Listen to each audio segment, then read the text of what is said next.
There are moments in your life that arrive disguised as something ordinary, like a Tuesday afternoon or a knock on a door. They wear the camouflage of the mundane, and it's only much later, when you look back at the map of your own history, that you see the spot marked with a star. You see that the quiet arrival was, in fact, the beginning of an earthquake, a tectonic shift that would rearrange the entire landscape of your heart. For me, that moment was a fist rapping against the old pine of a rented cabin door, a sound that should have been impossible, a sound that carried the entire weight of a storm and the even heavier weight of a man I had spent years trying to keep at a safe and loving distance. I had booked the cabin to be alone, to finally find a silence deep enough to hear my own thoughts again. But he knocked on that door, and in doing so, he changed everything. The sound was so incongruous with the world I had built for myself that for a moment, I was certain I had imagined it. The cabin was miles down a winding, unpaved road in the middle of a forest that seemed to swallow sound whole. My only companion for the past 3 days had been the rhythmic patter of rain on the metal roof, a sound that had become a kind of lullaby, a percussive score to my self-imposed exile. I was a photographer, and I had told myself I came here for the light, the strange, ethereal glow that filtered through the dense canopy after a storm. But that was only a partial truth. The real truth was that I had come here to escape the gravitational pull of Julian. I had come here to try and forget the way his presence in a room could change its very atmosphere, the way his laughter could feel like a physical touch, the way my entire world had slowly, imperceptibly, begun to orbit his. The knock came again, firmer this time, insistent. It was a real sound, a tangible intrusion into my sanctuary. My heart, which had been beating at the slow, steady rhythm of the forest, suddenly kicked into a frantic gallop. No one knew I was here. I had made a point of it, slipping away from the city with only a vague text to my parents about needing a creative retreat. My mind raced through a list of improbable possibilities. A park ranger checking in, a lost hiker, but the knock had a familiarity to it, a cadence I recognized on a cellular level. It was Julian's knock, impatient, confident, a little bit arrogant, as if the door had no choice but to open for him. I moved from the worn armchair by the fireplace, my bare feet silent on the cold wooden floorboards. The fire crackled and spat, casting dancing shadows that made the small room feel vast and uncertain. Outside, the rain had intensified, lashing against the windows in a furious torrent. I reached the door, my hand hovering over the old brass knob, my breath caught in my throat. This was impossible. He was supposed to be 200 miles away, in the city, living the life I had so desperately needed a break from. Opening this door felt like a monumental decision, a choice between the fragile peace I had curated and the beautiful chaos he always brought with him. My fingers trembled as they closed around the knob. I knew, with a certainty that was both terrifying and thrilling, that once I turned it, the quiet world I had constructed for myself would come crashing down. I took a deep breath, the scent of pine and damp earth filling my lungs, and I opened the door. And there he was, Julian. He looked like a force of nature that had been temporarily defeated. His dark hair was plastered to his forehead, rain dripping from the ends onto the weathered porch. His usual confident posture was gone, replaced by a slight slump in his shoulders, a weariness that seemed to settle deep in his bones. He was wearing a thin jacket, completely inadequate for the storm, and it was soaked through, clinging to the familiar lines of his body. But it was his eyes that held me captive. His vibrant, usually laughing hazel eyes were shadowed, filled with a raw, desperate exhaustion that I had only seen a handful of times in all the years I had known him. He didn't smile. He just looked at me, a silent question hanging in the drenched air between us. And in that moment, my meticulously built walls of solitude, my carefully planned retreat, all of it crumbled into dust. He had found me. Of course, he had found me. To understand the weight of that moment, the sheer cataclysm of him standing on that porch, you have to understand the architecture of our friendship. Julian and I were a study in contrasts, a friendship that, on paper, should never have worked. We met in college, assigned as random roommates in a dorm that smelled perpetually of stale pizza and cheap air freshener. I was Leo, the quiet diver, a student of light and shadow who spent his time in the hushed, echoing space of the natatorium or the solitary darkness of the photo lab. I found my peace in stillness, in the patient waiting for the perfect moment to capture an image, in the controlled silence before a dive. Julian was the opposite. He was a swimmer, all explosive power and kinetic energy. His world was one of noise and motion, the roar of the crowd, the churning chaos of the water during a freestyle sprint, the boisterous camaraderie of the team. He was sunshine and I was twilight, and yet, somehow, we fit. Our room became a strange sort of sanctuary. His side was a chaotic explosion of textbooks, discarded clothes, and athletic gear. My side was a testament to order, my camera equipment carefully arranged, my books stacked in neat, precise columns. But the invisible line between our territories quickly blurred. He would collapse onto my bed after a grueling practice, not speaking, just breathing, and I would continue my work, the quiet rhythm of his presence a comfort rather than a distraction. I would find myself drawn into the orbit of his friends, a silent observer on the edge of their loud, joyful gatherings, anchored only by the knowledge that Julian would inevitably seek me out, slinging an arm over my shoulder and pulling me closer to the fire. He drew me out of my shell, and I, in turn, provided him with a space where he didn't have to perform. With me, he could just be. The problem, the secret fault line that ran beneath the entire foundation of our friendship, was that I fell in love with him. It wasn't a sudden, dramatic event. It was a slow, creeping dawn. It was in the way he'd look at me when he thought I wasn't paying attention, a brief, unguarded softness in his expression. It was in the casual, unconscious touches, a hand on my back as we moved through a crowd, his foot brushing against mine under a table. It was in the late-night conversations, when the rest of the dorm was asleep and the world was reduced to the two of us, talking about everything and nothing, his voice a low murmur in the darkness. Each of these moments was a photograph I captured and stored away in the darkroom of my heart, examining them for details, for a hint of something more, for a reflection of the feelings that were growing, unbidden, inside of me. I became an expert in the art of hiding. I learned to school my features into a mask of placid friendship when he would talk about the girls he was dating. Each new girlfriend was a fresh wave of a familiar, quiet pain. I would listen, I would offer advice, I would even meet them, smiling and playing the part of the supportive best friend. But inside, I was cataloging the ways they weren't right for him, the ways they didn't see the vulnerability beneath his bravado, the deep well of kindness he tried so hard to hide. I saw it, and the fact that I was the only one who did was both my greatest solace and my most profound torture.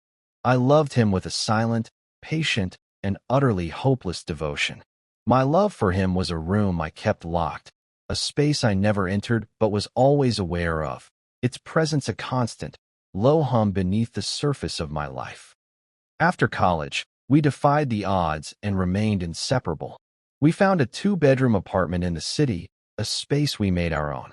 He was a consultant now, a job that required him to be on all the time, charming clients and navigating corporate politics. I was building my career as a freelance photographer, a life of unpredictable schedules and quiet observation. Our apartment became the place where we both decompressed. It was our shared harbor in the storm of our 20s. The dynamic remained the same. He was the energy, the social engine. I was the anchor, the quiet center. And my secret love for him only deepened, settling into a permanent ache in my chest, a part of my anatomy as essential and as unnoticed as a rib. I had long ago accepted that this was all it would ever be. Our friendship was too precious to risk, too vital to my own happiness. I would rather have him in my life as a friend than not at all. It was a bargain I had made with myself, a treaty signed in the lonely hours of the night. And I had honored it. For years, I had honored it. The first tremor in this carefully constructed piece came 6 months before he showed up at my cabin door. It was the end of Sarah. She had been his longest relationship, a 2-year affair that everyone, including me, had assumed would lead to something permanent. Julian had seemed genuinely happy, or at least, a version of happy that was stable and mature. I had prepared myself for it, for the inevitable wedding invitation, for the moment I would have to stand up as his best man and give a speech about their perfect love while my own heart quietly disintegrated. I had practiced the smile I would wear. I had rehearsed the words I would say. I was ready to perform the greatest act of friendship I could imagine. But then, it was over. The breakup was brutal and swift, a sudden squall that left Julian completely wrecked. He came home from her apartment one Tuesday night carrying a single cardboard box filled with the handful of his belongings she hadn't thrown out. He didn't speak. He walked past me in the hallway, his face a pale, blank mask, and went into his room, closing the door behind him. The click of the latch was like a gunshot in the quiet apartment. For years, our doors had been merely suggestions. We drifted in and out of each other's spaces without a thought. That closed door was a barrier, a sign of a pain so profound he couldn't even let me witness it. I stood in the hallway for a long time, the weight of his silent misery pressing down on me. My every instinct screamed at me to go to him, to knock on that door and pull him out of whatever darkness he was sinking into. But I also knew that Julian dealt with pain by retreating, by burrowing into himself until he could re-emerge with his armor polished and his smile back in place. So I waited. I made a pot of coffee, the familiar, comforting aroma filling the apartment, a small offering to the heavy silence. I sat on the couch and listened to the nothingness that emanated from his room. It was hours later, long after midnight, when his door finally opened. He looked smaller than I had ever seen him, stripped of his usual vibrant energy.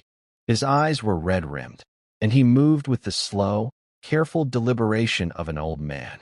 He didn't look at me, but walked to the kitchen and poured a mug of the coffee I had made, his hands shaking slightly. He stood there, leaning against the counter, and just stared into the black liquid. The silence stretched, thin and fragile. I didn't push. I just watched him, my heart aching with a useless, impotent empathy. "She said I'm a ghost," he finally whispered, his voice hoarse. "She said I'm never really there. That I'm like a beautiful house with no one living inside." The words landed like stones in the quiet room. It was a devastatingly accurate assessment, a truth I had known for years but had never dared to articulate. Julian presented a brilliant facade to the world, but he kept his true self locked away, safe and untouched. I was one of the few people who had ever been granted a key, and even I had only been allowed into the foyer. "She's wrong," I said, my voice softer than I intended. He finally looked at me, and his eyes were glistening with unshed tears. "Is she, Leo? Am I here? Am I ever really here?" It was a desperate, existential question, and I had no easy answer. Instead of speaking, I stood up and walked to him. I put my hand on his shoulder, a gesture we had shared 1,000 times. But this time, it was different. The moment my fingers made contact, something inside him seemed to break. A shudder ran through his entire body, and he leaned forward, pressing his forehead against my chest. A choked sob escaped him, a sound of such profound grief that it felt like a physical blow. And then he was crying.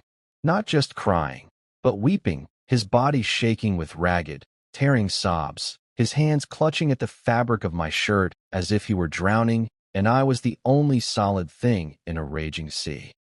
I wrapped my arms around him, holding him tightly, my own throat thick with a storm of emotions. It was the first time I had ever seen him cry like this. It was the first time he had ever let me hold him like this. I was his friend, his anchor, his safe harbor. I repeated this to myself like a mantra, a desperate attempt to keep my own treacherous heart in check. But as I stood there in our kitchen in the middle of the night, holding the man I loved while he fell apart, I could feel the carefully drawn lines of our friendship beginning to dissolve. He was leaning on me, and I was terrified that I wouldn't be strong enough to hold him up without revealing the truth of how much I wanted to. This was the shift. This was the moment the ground began to move beneath my feet. That night marked the beginning of the ritual. After he finally cried himself out, a deep, shuddering exhaustion settled over him. He pulled away, embarrassed, wiping at his eyes with the back of his hand. He wouldn't meet my gaze. He mumbled something about needing to sleep and started to head back to his room, back behind his closed door. But he stopped in the hallway, his shoulders slumped in defeat. "I don't think I can," he said, his voice barely audible. "Be alone in there. Not tonight." My heart hammered against my ribs. The air was thick with unspoken possibilities, with a dangerous, fragile hope. I kept my voice even, a calm I was nowhere near feeling. "The couch is free," I offered, gesturing toward the living room. It was a safe offer, a platonic offer, a friend's offer. It was a lifeline back to the shore of our established relationship. He nodded, a jerky, grateful movement. "Yeah, the couch. Thanks, Leo." I grabbed the spare quilt and a pillow from the linen closet and set them up for him. He collapsed onto the cushions without even taking off his jeans, pulling the quilt up to his chin and turning his face toward the back of the sofa. I stood there for a moment, watching the rigid line of his back, the tension in his shoulders. I wanted to say something more, something comforting, but words felt clumsy and inadequate. So I just turned off the main lights, leaving a single small lamp burning on a side table, a silent promise that he wasn't entirely in the dark. I went to my own room, but I didn't sleep. I lay in my bed, staring at my own closed door, hyper-aware of his presence just one room away. I could hear every small sound. The creak of the couch springs as he shifted his weight, the soft rustle of the quilt, the faint, ragged sighs that punctuated the silence. It felt as though a powerful magnet had been brought into our home, and my own internal compass was spinning wildly, unable to find true north. The geography of our apartment had been redrawn. He was no longer in his space, and I in mine. He was in our shared space, and his pain was a living, breathing entity in the room with him. This became the new normal. For the first week, he slept on the couch every night. He would come home from work, his face drawn and tired, and we would fall into a quiet routine. We'd eat dinner, sometimes in silence, sometimes with me filling the space with meaningless chatter about my day, trying to coax a flicker of the old Julian to the surface. We'd watch a movie, his focus a million miles away. And then, without a word, he would curl up on the couch and I would retreat to my room. It was a strange, sad cohabitation, and I felt myself stretched thin between the desperate urge to fix him and the knowledge that I had to let him heal in his own time. The first escalation of the ritual happened on a Sunday night, a full week after the breakup. A cold front had moved in, and the old apartment was drafty. I was in my room, trying to read, when I heard him get up from the couch. I heard his footsteps pause outside my door. I held my breath. A soft knock, barely there. "Leo." His voice was a low murmur through the wood. I opened the door. He was standing there, wrapped in the quilt, his hair a mess. He looked young and lost. "It's freezing out there," he said, his teeth chattering slightly. And I had a nightmare. He looked down at his feet, a blush creeping up his neck. This is going to sound stupid, but can I just... He didn't finish the sentence. He didn't have to. My room was a sanctuary. It was the one place that was unequivocally mine, the place where I could let down my guard, where I could be alone with my secret, hopeless love for him. Letting him in felt like inviting a lit match into an archive of flammable material. But the look on his face, the raw vulnerability in his eyes, disarmed me completely. "Okay," I said, my voice thick. I stepped back, and he entered my room. The space immediately felt smaller, charged with his presence. He looked around, at my photos tacked to the wall, at the neat stacks of books, as if seeing it for the first time. "I won't be a bother," he mumbled. "Can I just lie on top of the covers? It's warmer in here." It was another lifeline, another piece of plausible deniability. On top of the covers, not in the bed with me. A subtle but crucial distinction. I nodded, my throat too tight to speak. I got back into my bed, sliding under the duvet, my body rigid with a hyper-awareness I had never known. He lay down on top of my comforter, on his side, his back to me, just as he did on the couch. A solid foot of space and a thick layer of bedding separated us. But it felt like nothing. I could feel the heat radiating from his body. I could smell the faint scent of his shampoo. I could feel the slight dip his weight made in the mattress. We lay there in the darkness, two bodies in the same bed, separated by a chasm of unspoken things. I stared at the ceiling, my mind a chaotic symphony of panic and elation. He was here, in my bed. It was a fantasy I had entertained in my most private moments, and now it was real, but in a way that was so fragile and chaste it was almost painful. This wasn't a lover's embrace, it was a rescue mission. I was a human hot water bottle, a breathing security blanket. And yet, it was more than I had ever had.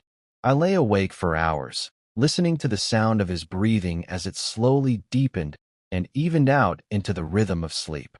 Only then did I allow myself to close my eyes. This, too, became the ritual. The couch was forgotten. Every night, after our quiet evenings, he would follow me to my room. He would give me a small, almost apologetic look, and I would nod, and he would lie down on top of the covers. We never spoke of it in the morning. In the light of day, we were just friends, roommates. We'd navigate the kitchen, making coffee, talking about work, carefully avoiding any mention of the strange, intimate arrangement of the night before. It was a silent pact. He needed comfort, and I was willing to provide it, and neither of us was brave enough to examine the implications too closely. I lived in a state of suspended animation, of exquisite torture. Every night was a test of my self-control. I would lie there, my body aching with the need to turn, to close the distance between us, to wrap my arms around him and tell him everything. But I didn't. I remained still, a statue of feigned sleep, while my heart screamed. I was so terrified of frightening him away, of misinterpreting his need for comfort as something more. He was broken, and I was his friend. That had to be enough. The final, most significant evolution of the ritual happened about a month into this new arrangement. It was another cold night. We were lying in our usual positions, back to back, the familiar tension in the air. I was drifting in that liminal space between wakefulness and sleep when I felt him stir. He shifted, the mattress creaking softly. I remained perfectly still, my senses on high alert.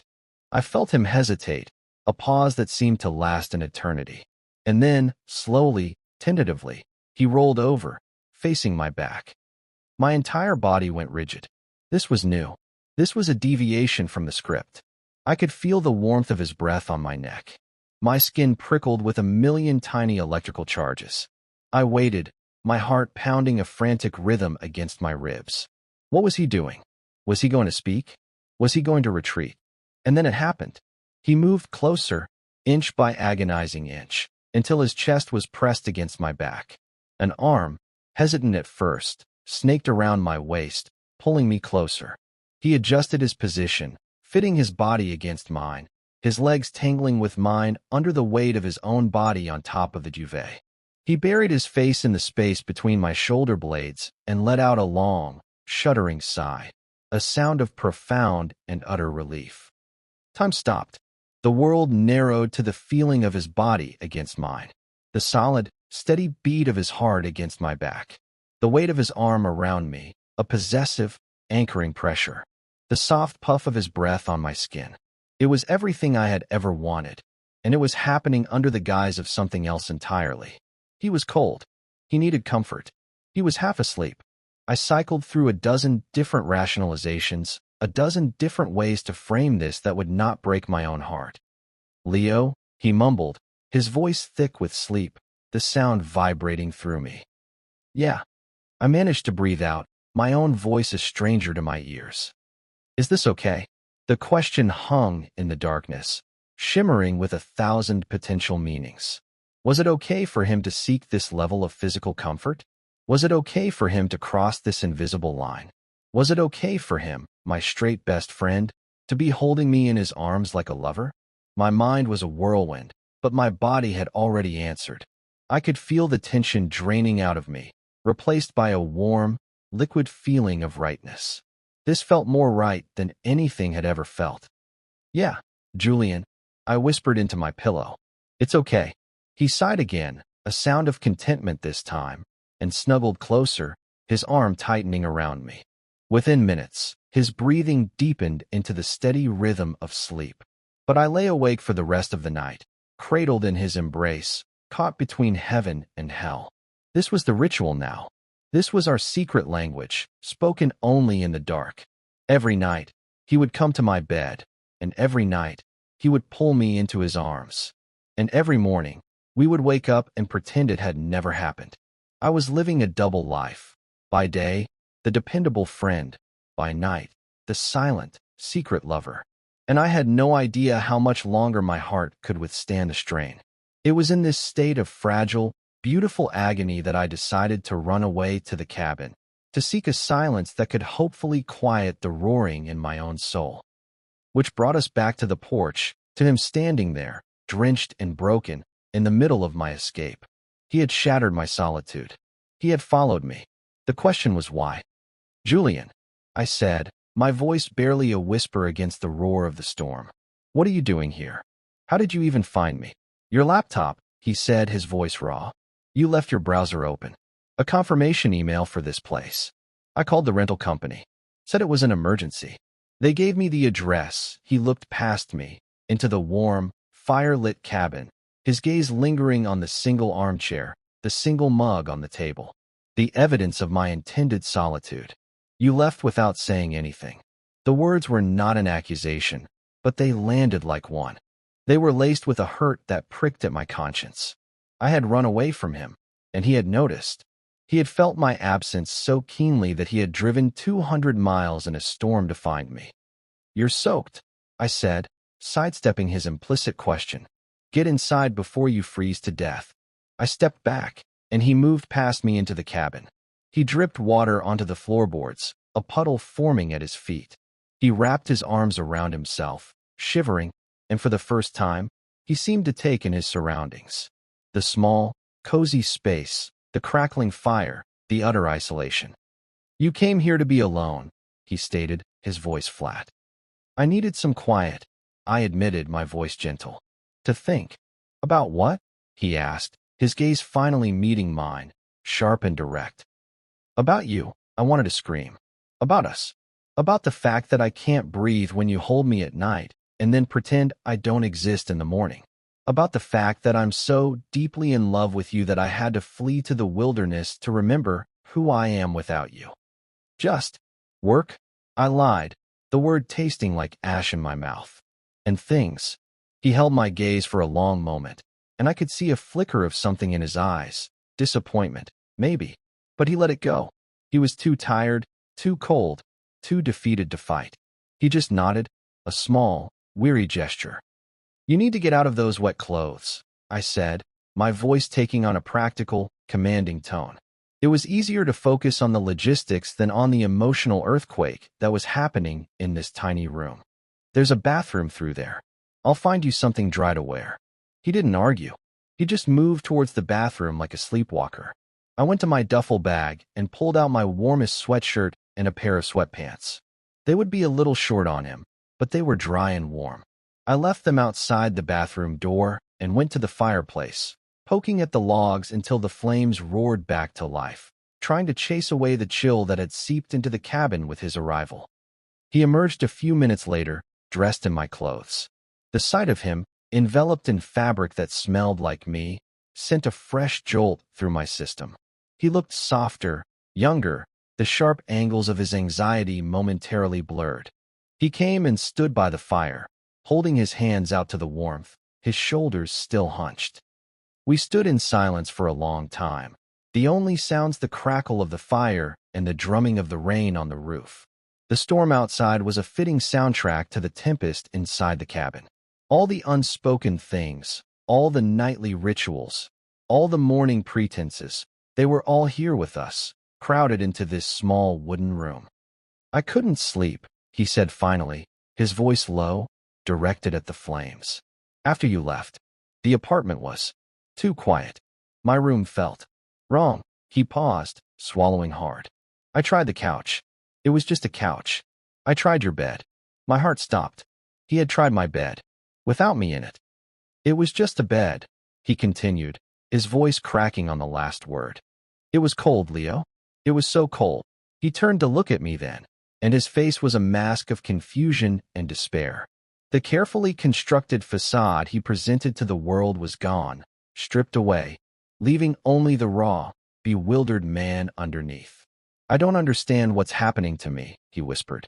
"Ever since Sarah, I feel like I'm unraveling. And the only time I feel tethered is when I'm near you. The only time I can sleep is when," he trailed off, unable to say the words. "When you're holding me," I finished for him in the silence of my own mind. "So I came here," he said, a note of desperation creeping into his voice. "I know it's insane. I know you wanted to be alone. But I had to. I couldn't stand another night in that apartment without you." His confession hung in the air, raw and exposed. It was everything and it was nothing. It was a declaration of profound need, but it was still wrapped in the language of friendship, of dependency, of post-breakup trauma. He wasn't saying he had feelings for me. He was saying he needed me to function. And while a part of me soared at the admission, another, more rational part, felt a cold dread. I was his crutch. I was his human tranquilizer. And what would happen when he was healed? When he no longer needed me to sleep? "Julian," I started, but I didn't know what to say. What could I possibly say that wouldn't either shatter him or shatter me? But he wasn't looking for an answer. He took a hesitant step towards me, his eyes searching mine for something. I didn't know what. Permission? Absolution. He stopped when he was just a foot away, the space between us crackling with an almost unbearable tension. The firelight flickered across his face, illuminating the exhaustion and the fear and the desperate, aching need. He looked from my eyes to my lips, and then back to my eyes. It was a fleeting glance, almost imperceptible, but I saw it. I captured it, and my entire world tilted on its axis. It was a look I had seen in movies, had read about in books, but had never, ever received from him. It was a look that existed outside the bounds of our friendship. "Leo," he breathed, his voice a fragile thread of sound. Can I ask you something stupid?" My throat was dry. I could only manage a nod. He took a deep, shuddering breath, as if steeling himself to jump from a great height. He didn't break eye contact. The world seemed to fall away, the storm, the fire, the cabin itself, until there was only his face, his eyes, his question.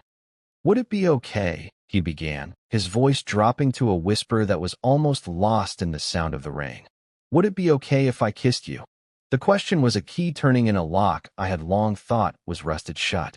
It was the most terrifying and beautiful sound I had ever heard. My mind, my analytical, cautious, self-protective mind, screamed 1,000 warnings. This is a mistake. He's confused. He's broken. He doesn't know what he's doing. You will get hurt. But my heart, my foolish, patient, hopelessly devoted heart, had only one answer. I didn't speak. I couldn't. Instead, I closed the small distance between us. I raised my hand and cupped his cheek, my thumb stroking the rough stubble on his jaw. His skin was cold from the rain, but a fire was building beneath it. He leaned into my touch, a small, involuntary movement, and his eyes fluttered shut. And in that gesture, in that surrender, I gave him my answer. He didn't crush his lips to mine. It wasn't a kiss of passion or pin-up desire. It was a question, a continuation of the one he had just asked. He leaned in slowly, tentatively, giving me every opportunity to pull away. His lips, when they finally met mine, were soft and hesitant. It was a gentle pressure, a ghost of a touch, a moment of profound and shared vulnerability. It was not the kiss of a conqueror, but the kiss of a pilgrim arriving at a shrine he wasn't sure he was worthy to enter. I responded in kind, a soft pressure back, a silent affirmation. "Yes, it's okay. Yes." A small, wounded sound escaped his throat, and he deepened the kiss slightly, his other hand coming up to rest on my waist. My own hands moved from his cheek to the back of his neck, my fingers tangling in his damp hair. The kiss was still gentle, still questioning, but now it was layered with a sense of wonder, of discovery. It felt like we were learning a new language together, our first clumsy words spoken without a sound. It lasted for an eternity and for no time at all. When we finally broke apart, we were both breathless. He rested his forehead against mine, his eyes still closed. His hand on my waist tightened. pulling me closer until our bodies were flush against each other, a mirror of the way we lay in my bed. But this time, we were standing, we were awake, and there were no more pretenses. "Leo," he whispered, his voice thick with an emotion I couldn't name. It was a prayer. It was an apology. It was a beginning. "I'm here," I whispered back, my own voice trembling. We stood like that for a long time, wrapped in each other's arms in front of the fire, while the storm raged outside. The earthquake had happened.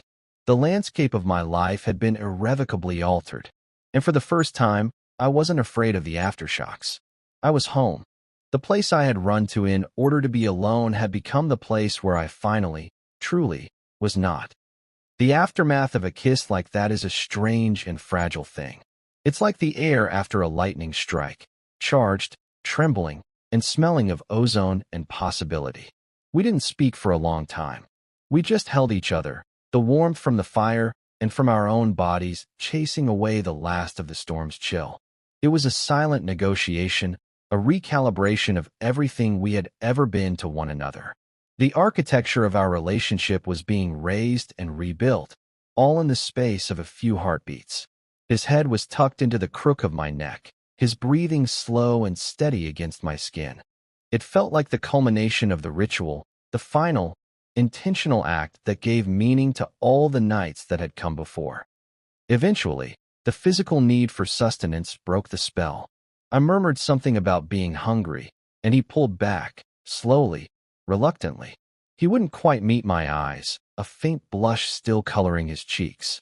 The bravado, the easy confidence that was so much a part of the Julian the world knew, was completely gone. In its place was a boyish shyness, a vulnerability that was both endearing and heart-wrenching. We moved to the tiny kitchenette, our bodies navigating the small space with a new, careful awareness. Every accidental brush of our arms, every time our hands grazed as we both reached for the same cabinet, was a fresh spark. I found a can of soup and some bread, the sum total of my provisions, and we prepared a simple meal. We worked in a comfortable, domestic silence that felt both brand new and anciently familiar. It felt like we had been doing this for a lifetime. We ate sitting on the floor in front of the fire, the plates balanced on our knees. The storm had begun to subside, the torrential rain softening to a gentle patter on the roof. Julian started to talk, not about us, not about the kiss, but about small things. A frustrating project at work, a funny story about his sister. He was filling the space, rebuilding a bridge of normalcy between the monumental event of the kiss and the reality of the moment.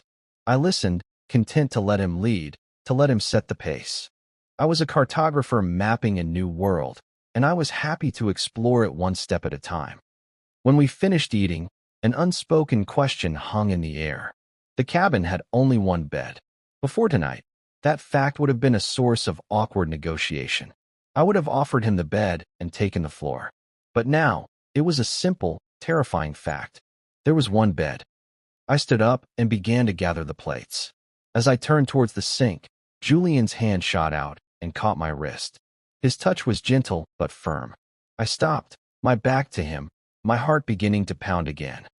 "Leo, wait," he said, his voice quiet. I turned to face him. He was still sitting on the floor, looking up at me, his face illuminated by the flickering firelight. His expression was serious, the earlier shyness replaced by a deep, searching intensity. "We don't have to talk about it tonight if you don't want to," he said, his thumb stroking the inside of my wrist, a small, intimate gesture that sent a shiver through me. "But I don't want you to think. I don't want you to think that was just a moment of weakness or confusion." He paused, searching for the right words. "It wasn't. I mean, I am confused. But not about that. Not about you." It was a fractured, clumsy confession, but it was the most honest thing he had ever said to me. He was trying to reassure me, to tell me that I wasn't just a port in his emotional storm. He was telling me that I was the destination. "Okay," I said, my voice thick with emotion. "Okay, Julian." He let go of my wrist, and the sense of loss was immediate and acute. But then he stood up, and the look on his face was one of decision. He walked to the single bed in the corner of the room and pulled back the covers, a clear, unambiguous invitation. He looked at me, his eyes asking a question that was no longer about a kiss, but about everything that came after. That night, for the first time, we went to bed together with intention. There was no pretense of cold, no excuse of nightmares, no carefully maintained distance on top of the covers. I switched off the lamp, plunging the room into a soft darkness, lit only by the dying embers in the fireplace. I slid into bed, and he followed, his body immediately seeking mine. He wrapped his arms around me, pulling me against his chest, and this time, it was not the desperate clutch of a drowning man, but the sure, steady embrace of someone who had found his harbor. I turned in his arms to face him, and in the faint, red glow of the fire, I could see his face, the peace that had finally settled over his features. I rested my head on his shoulder, breathing in the scent of him, of my sweatshirt, of this new reality we were building. For the first time in years, the silent, roaring ache in my chest was gone. In its place was a quiet, profound peace. I fell asleep in his arms, feeling more myself than I had in my entire life. The morning brought with it a fragile, beautiful clarity. I woke to the sound of birdsong and the feel of sunlight on my face. The storm had passed, leaving the world washed clean and glistening.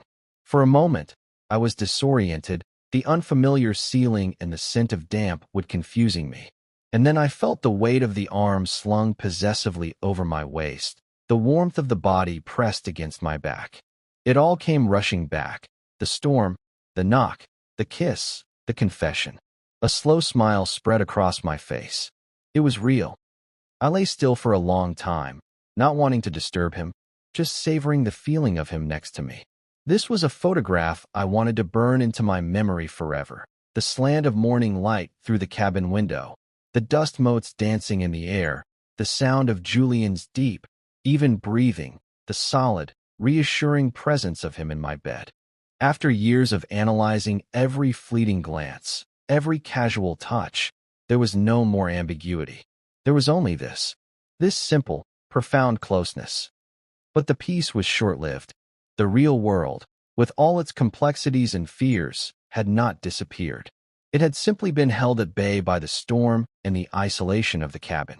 As the morning wore on, a subtle shift began to occur. Julian woke up, and for a blissful moment, everything was perfect.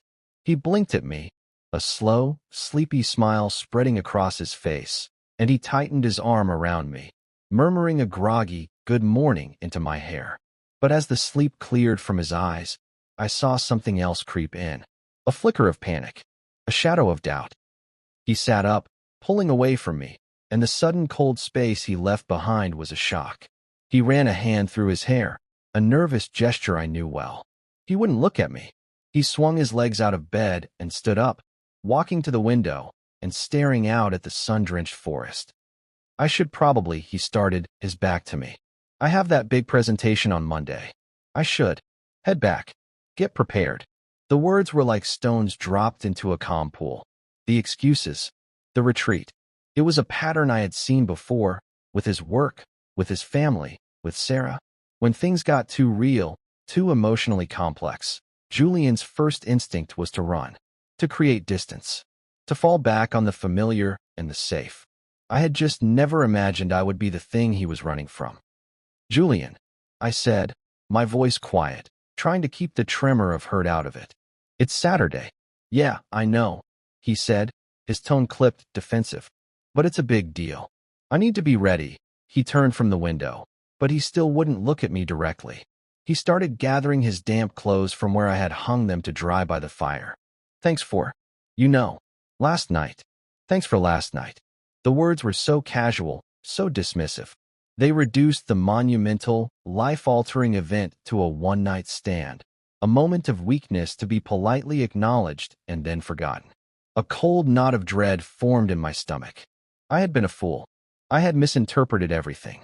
He was broken and grieving, and I was a convenient, warm body. My carefully constructed hope of the night before began to crumble. So that's it? I asked, and this time I couldn't hide the hurt. My voice was sharp, wounded. You drive 200 miles in a hurricane because you can't sleep without me, You kiss me like your life depends on it. And now it's thanks for last night, and you're running back to the city." He flinched as if I had struck him. He finally looked at me, and his face was a chaotic mess of guilt and fear and confusion.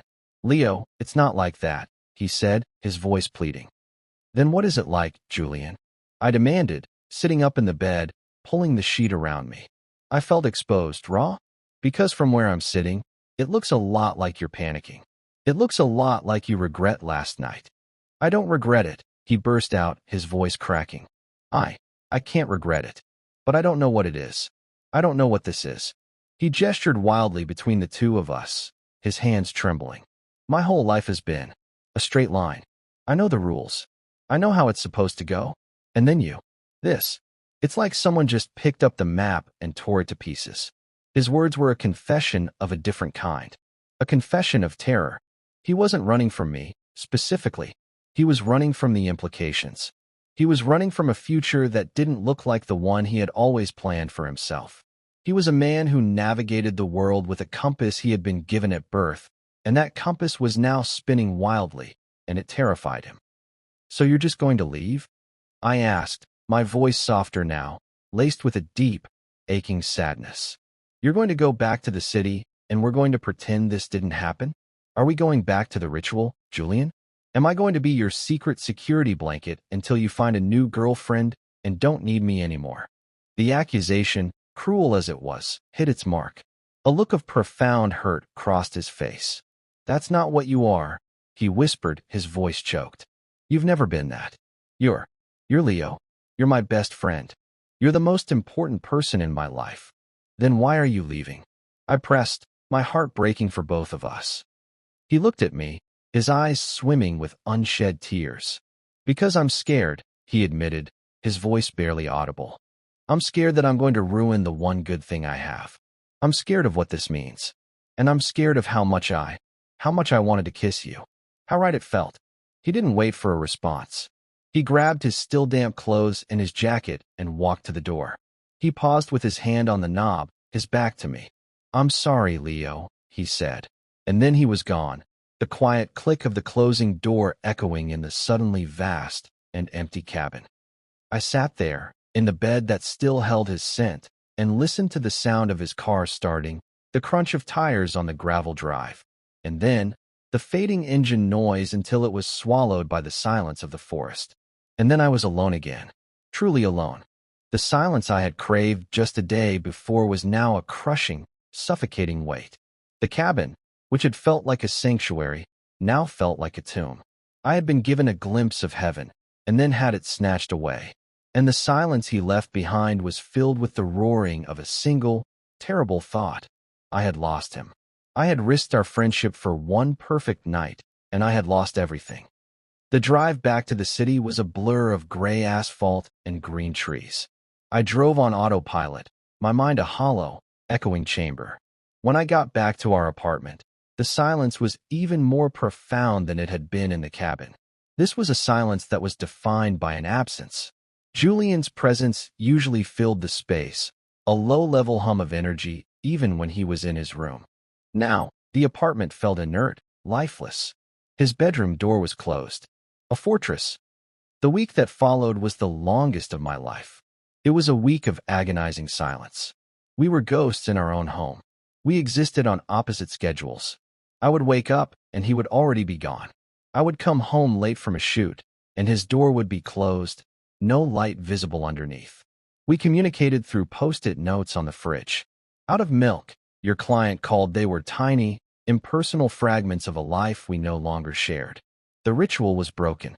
The nightly comfort, the shared space, the ambiguous intimacy, it was all gone. And its absence was a physical ache. I couldn't sleep.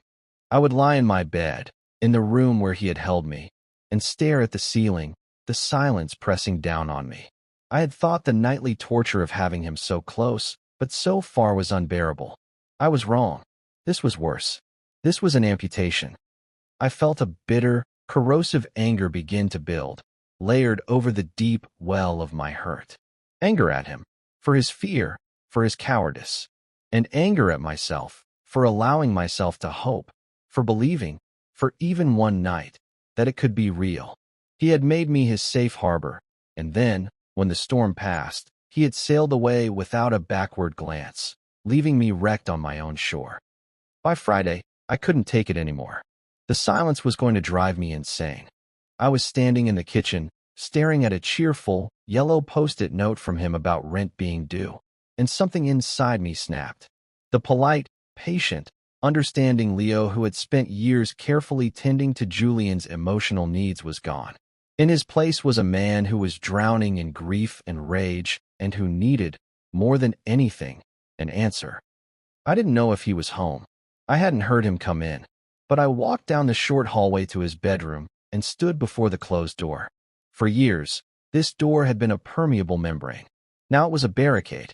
I raised my hand and knocked, the sound loud and aggressive in the stillness. There was no answer. I knocked again, harder this time.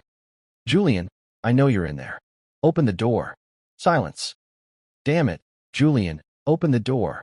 I yelled, my voice raw. "You don't get to do this. You don't get to wreck my life and then hide behind a door. We are going to talk about this." I heard a faint shuffling sound from inside, and then, after a long pause, the click of the lock. The door opened a few inches. He was standing there, in the sliver of space, looking even worse than he had on the cabin porch. He was pale, with dark circles under his eyes. He looked like he hadn't slept in a week. "Leo, please," he whispered, his voice hoarse. "Not now? I can't." "No," I said, my voice shaking with a week's worth of pent-up pain. I pushed the door open, forcing him to step back. I walked into his room and turned to face him. The room was a disaster zone, clothes and papers strewn everywhere. It was the physical manifestation of his internal chaos. "Now, we're doing this now. Because I can't live like this anymore.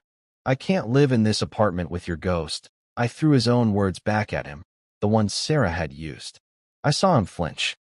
"What do you want me to say?" he asked, his voice cracking, his hands clenched into fists at his sides. "I want you to say something real," I exclaimed, my voice rising. "I want you to tell me what the hell is going on in your head. I want you to stop being a coward and just be honest with me, for once. What was that kiss? What was that night? What am I to you, Julian? Am I your friend? Am I your therapist? Am I just some convenient experiment while you figure your life out? Just tell me. Whatever it is, just tell me so I can move on. Tell me it was a mistake. Tell me you're straight and you were confused. I don't care. Just say something that isn't a lie." Tears were streaming down my face now, hot and angry. I had laid myself bare. All my pain, all my insecurity, all my fear. It was all out there, in the messy, chaotic space of his bedroom. He stared at me, his own eyes wide with a mixture of shock and anguish. He looked at my face, at the tears, and something in him finally broke. The fear, the confusion, it all collapsed, and what was left was just a raw, overwhelming wave of emotion. "You're not an experiment," he said, his voice a choked whisper. He took a hesitant step towards me. "God, Leo, you're not. You're not anything convenient." He took another step, his eyes locked on mine. "You're the only thing that's ever made sense. And that's what scares me. My whole life, I've been playing a part. The jock, the popular guy, the successful consultant, the good boyfriend. It's all been a costume. And the only person who has ever seen the real me, the person underneath all of it, is you." He was standing in front of me now, so close I could feel the heat coming off him. He reached out, his hand trembling, and gently wiped a tear from my cheek with his thumb. "When Sarah left," he continued, his voice dropping even lower, "it wasn't just the breakup that wrecked me. It was what she said, that I was a ghost. Because I knew she was right. I was a ghost in my own life. And when I fell apart, you were the one who held me together. And all those nights, sleeping in your room, in your arms. It was the first time in my life I didn't feel like a ghost. I felt real. I felt seen." He took a shaky breath, his gaze dropping to my lips. "And when I kissed you, it was the realest thing I've ever done. It wasn't a mistake. It was the opposite of a mistake. It was the first honest choice I've made in years. And it terrified me, because it meant the map was wrong. The life I thought I was supposed to have. It wasn't the life I actually wanted." He looked back up, his eyes pleading, desperate for me to understand. "I didn't run away from you, Leo. I ran away from myself, from the person I'm realizing I might be. I hid because I didn't know how to be that person. I was afraid that if I admitted what I feel for you, I would somehow break you, break us. And I couldn't bear that. I can't lose you. You're my home. He used the word, the one I had thought in the cabin. Home. The anger, the hurt, it all dissolved, washed away by the raw, painful honesty of his confession. He wasn't a coward. He was just a man who had been navigating with the wrong map for his entire life and had only just realized he was completely and utterly lost. And he was terrified. You're not going to lose me, I whispered, my voice thick. You could never lose me. A sob broke from his throat, a sound of pure, unadulterated relief. And then he was surging forward, his arms wrapping around me in a fierce, desperate hug. He buried his face in my neck, and I could feel his tears soaking my shirt. I held him just as tightly, my own tears starting anew, but this time they were not tears of anger or sadness. They were tears of relief, of catharsis. We stood in the middle of his messy room for a long time, holding on to each other as if we were the only two people in the world. The week of silence, of misunderstanding and pain, was over.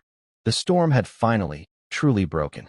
And in the quiet aftermath, we began to put the pieces of our world back together, not as it was, but as it was always meant to be. The conversation that followed was long and halting, full of pauses and difficult admissions. We moved from his disastrous bedroom to the living room, settling onto the couch that had once been the symbol of our careful distance. Now, there was no distance. He sat pressed close to my side, his hand holding mine, his fingers intertwined with my own, as if he were afraid I might disappear if he let go. He talked, and for the first time, I listened not as a friend, but as something more. He talked about the pressure he'd always felt to fit a certain mold, the expectations of his family, his friends, himself. He talked about his relationships with women, about the genuine affection he'd felt, but also about the persistent, low-level feeling of disconnect, the sense that he was always performing a role rather than living a life. He described it as watching a movie of his own experiences, emotionally detached from the character on the screen. With you, he said, turning to look at me, his hazel eyes clear and serious. I'm not watching the movie. I'm in it. The world is in color. It's loud and it's terrifying and it's real. I told him about my years of silence, about the love I had kept locked away. I told him about the quiet pain of watching him with other people, about the bargain I had made with myself to accept our friendship as enough. I confessed the reason I had gone to the cabin, not just for quiet, but to escape the beautiful agony of our nightly ritual, to try and reclaim a piece of myself that wasn't defined by my love for him. As I spoke, I watched his expression shift from relief to a deep, profound remorse. Leo, he whispered, his voice thick with regret. All those years, I was so blind. All the times I complained to you about my relationships. All the times I asked for your advice. God, what that must have cost you. It doesn't matter now, I said, and I meant it. It's in the past. It does matter, he insisted, his grip on my hand tightening. It matters because it shows how long you've been my anchor. I just didn't have the courage to admit I needed 1 inch.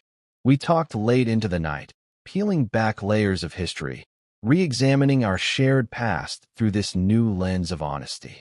Memories that had once been simple artifacts of friendship were now imbued with a new light, a new meaning. The late-night talks, the casual touches, his inexplicable need to be near me. It was all part of a story that had been writing itself for years, a story we were only now learning how to read.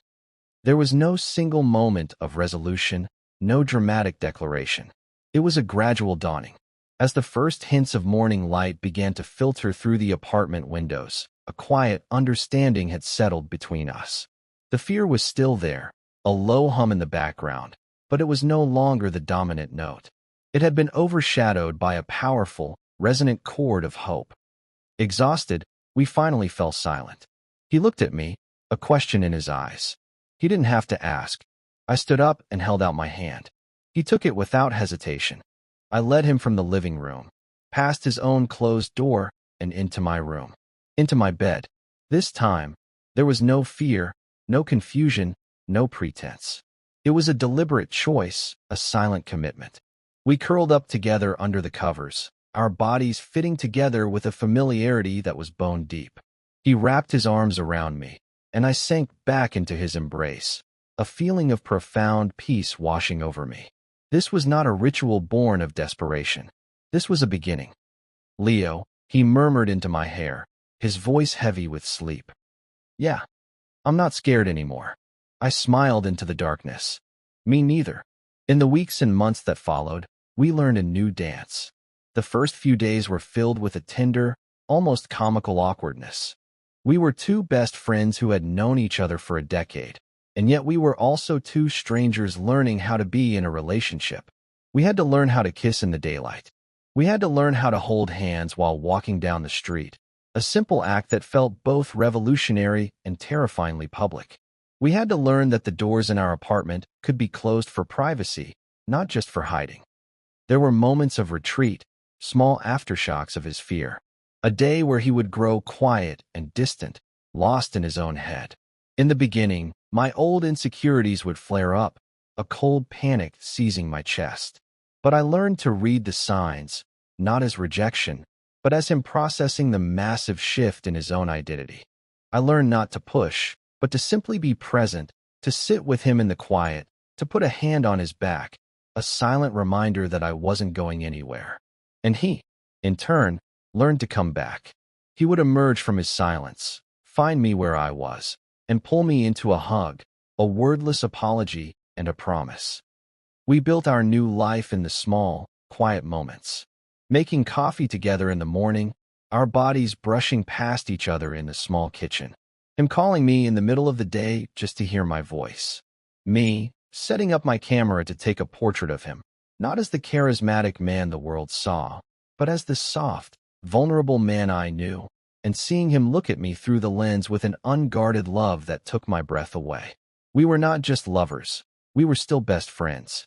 The foundation of our years of camaraderie was still there, but now it was the base for something taller, more beautiful, more filled with light.